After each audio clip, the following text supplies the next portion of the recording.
Thank you for joining us, and here are some of the reports we're filing at this hour. I am Franco Malape. And now the Vice President, Professor Yemi Osinbajo, is calling for a $10 billion initial support package for Africa to meet its year-on-year investment target in renewable energy. This was, as he said, Africa's increasing energy gaps require decisive and urgent collaboration to take ownership of the continent's transition pathways. Osinbajo made the argument in his remarks delivered at the global virtual launch of Nigeria's energy transition plan, a roadmap to tackle the dual crisis of energy poverty and climate change. The vice president noted that Nigeria would need to spend about $410 billion above business as usual spending to deliver a transition plan by 2060, which translates to about $10 billion per year. Osinbajo therefore noted that the average $3 billion per year investment in renewable energy recorded for the whole of Africa between 2000 and 2020 will certainly not suffice. Nigeria country director for World Bank, Shuban Chaudhry, said the bank plans to commit over $1.5 billion towards the energy transition plan on renewable energy, on power sector reforms, on clean cooking, and wherever opportunities arise. Away from there now, the Federation Account Allocation Commission Wednesday shared about 954.09 billion naira to the three tiers of government as allocation for July 2022. This was contained in a communique signed by the Director of Information Press, FAC, Philip Mowete. He said from the amount, which included gross statutory revenue and value-added tax, the federal government received 406.61 billion naira. State received 281.34 billion. Local government councils got about 210.6, while the oil producing state received 55.51 billion naira as derivation. That's about 30% of mineral revenue. The communique also indicated that the gross revenue available from VAT for July 2022 was 177.16 billion naira, which is a decrease distributed in the preceding month. The gross revenue available from the VAT from July was around 177.16, which is a decrease. As stated in the statement, the federal government got 26.57, state government got 88.5, local government council got 62.1 billion naira. And now Nigeria's inflation is not expected to slow in the year, but will rise further due to fundamental challenges. This is according to a macroeconomist. Olubaboye, while speaking on IBrandTV's Business Breakfast show earlier in the day, noted that the current inflation rate and FOREX crisis are a result of structural and fundamental challenges that require a more strategic approach by the government. Baboye, however, expressed optimism of a better economy if the government initiates policies that will increase the confidence in the economy. One thing is very clear, right? Investors' risk aversion that we're seeing at the moment, even though it's driven by both by push factor and the pull factor.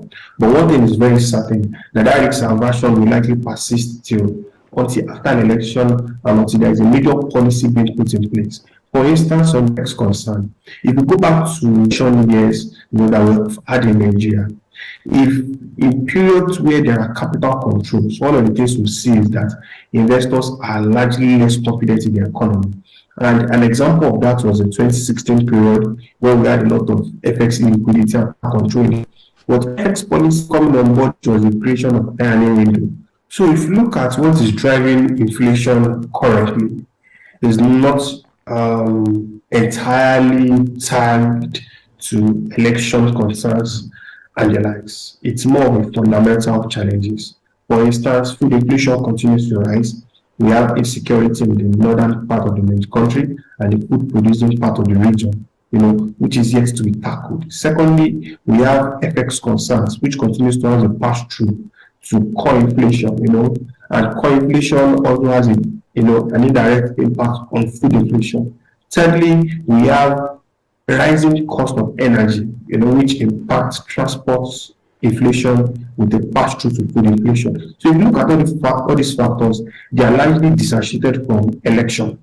And I think that this trend will likely continue, even till next year, until we see maybe a policy shift, that could help to tackle the structural issues that we have. And now the Federal Executive Council has announced the approval of 9.1 billion naira as reimbursement for federal roads constructed by KEBBI and TARABA government.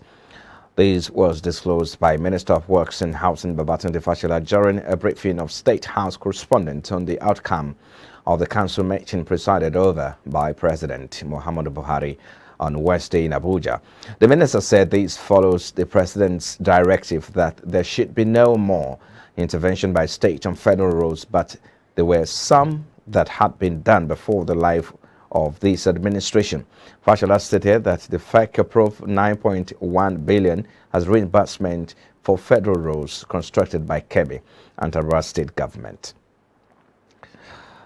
And away from there now, the federal government has also approved plans to begin surveillance protection of rail infrastructure, announcing 780 million naira has been approved for security services and surveillance of the Abuja light rail transportation system.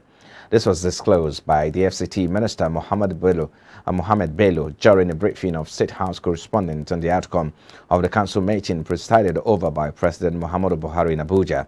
Federal government also approved 1.4 billion naira for the purchase of spare parts and repairs of a crane of the Nigeria Railway Corporation. Harley Security Guard Limited is going to secure 27.4 kilometers of the track, it says, covering 8 stations at the cost of 107.2 million naira over a 2-year period. Seaguard Securities and Protective Company Limited is also going to secure 18 kilometers of rail tracks, including 4 railway stations at a cost of 310.9 million. The Minister of Transportation, Umar Sambu, further noted that the council approved 1.4 billion naira for the purchase of spare parts and repairs of a crane of the Nigeria Railway Corporation. And now, aggregate foreign exchange inflows into the economy fell by 17.3% to $6.58 billion in April.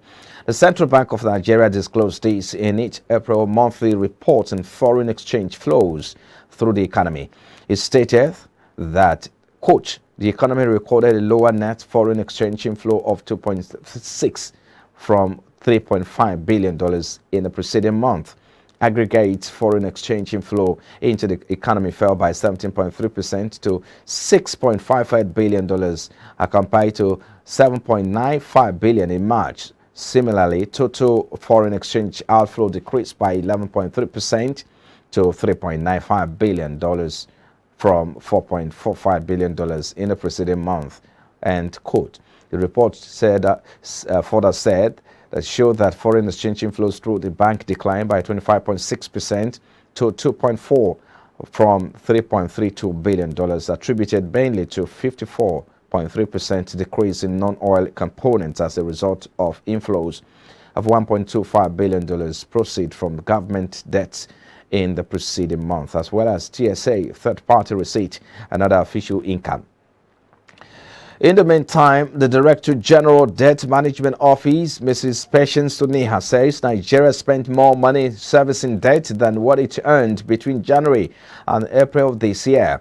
The cost of debt servicing has been of concern as the federal government spent more on debt servicing in the first 4 months of the year than the revenue it collected, she said, adding that the debt servicing bill increased by 109% between last December and this March, rising from 429 billion naira to 896 billion naira.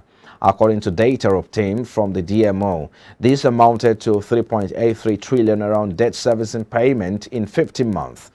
Oniha noted that the level of new borrowing to meet these needs are often captured in the Annual Appropriation Act and medium-term external borrowing plan. She emphasized Nigeria needs to earn higher revenue and manage its debt profile more efficiently. She said the World Bank's economic outlook for 2020 showed that Nigeria, with a revenue to GDP ratio of 6.3%, was ranked at 194 out of 196 countries covered, adding that strong and comparable revenue base will reduce the need for relatively large amounts of new borrowing, as Nigeria has witnessed, and will also reduce the debt service to revenue ratio.